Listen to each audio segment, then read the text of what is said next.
Last night I finally watched Civil War, the 2024 film written and directed by Alex Garland. I will preface this by saying I'm a huge fan of Alex Garland's work, specifically Ex Machina and 28 Days Later. However, I'm not taking any biases I have about Alex Garland into account with this review.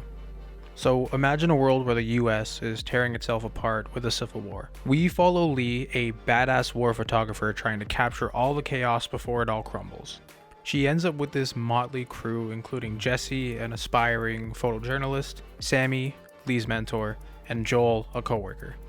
Along the way, they dodge bullets, witness atrocities, and just get in overall dangerous situations. And Lee mentors Jesse as they navigate their way through a war-torn America. But things take a pretty dark turn when they confront the president themselves.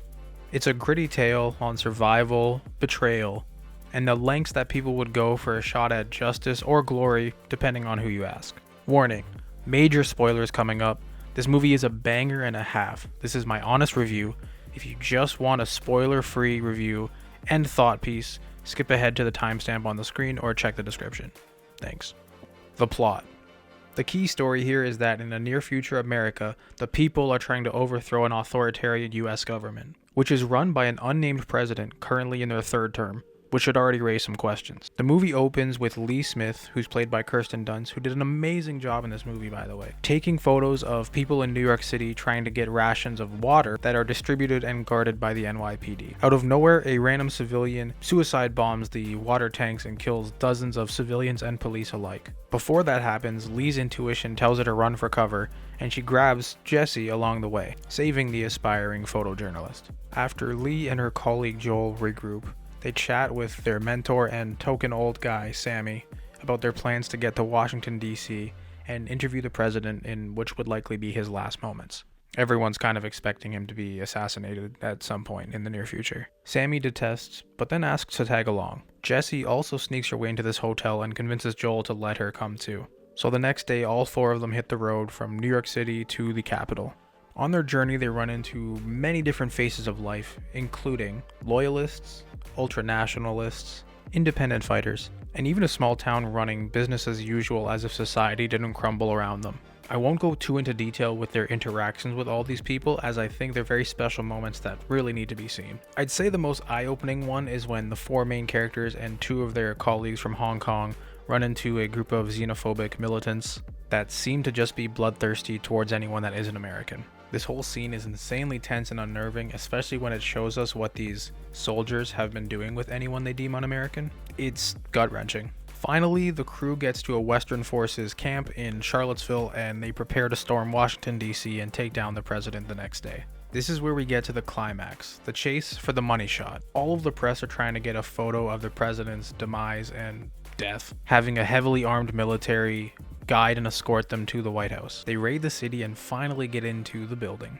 And during crossfire between Western forces and the Secret Service, Jessie puts herself into open fire to try to get a really good photograph, only for Lee to jump in and shield Jessie and end up dying in the process. Jessie takes pictures from the ground of Lee getting shot and dying, falling on top of her, which I think is the real money shot here. At last, the forces and press get into the Oval Office and capture the president. Our protagonist, Joel, prompts the president for a quote, and the defeated leader begs, "Please, don't let them kill me." And Joel is pretty happy with that. Jessie takes a stunning photograph of the president's execution, and the movie comes to a close. Review and thoughts.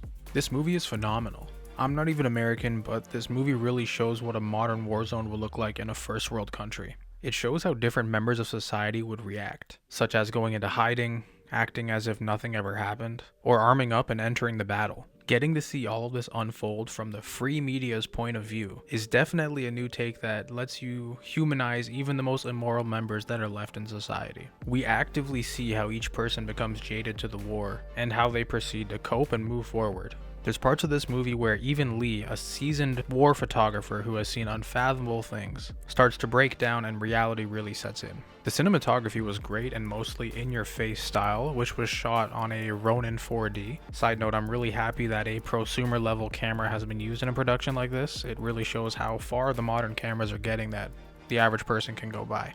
There's one shot I just can't get out of my head where you're reading graffiti on a bridge as they're passing through Pittsburgh, but the leading lines make you realize the whole time you've been reading text There's actually hanging bodies from the bridge, just slightly out of focus. I think everyone, or at least anyone who can handle seeing extremely realistic war footage, should watch this movie and really take it in.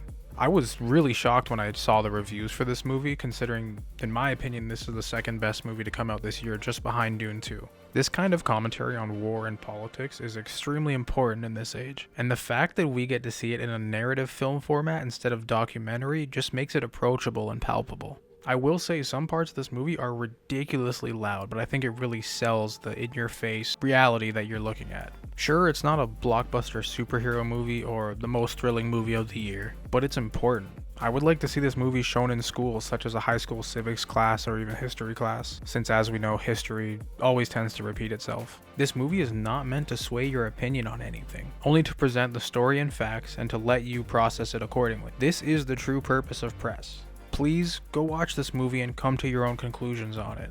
But I think that Civil War is truly one of the best discussion starting movies we've gotten in a long time. I think this movie is a 9 out of 10 easily. Closing.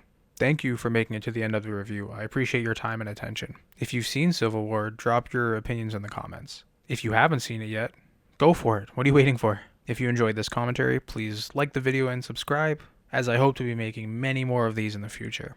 Much love, and I wish you well. Take care. Bye now.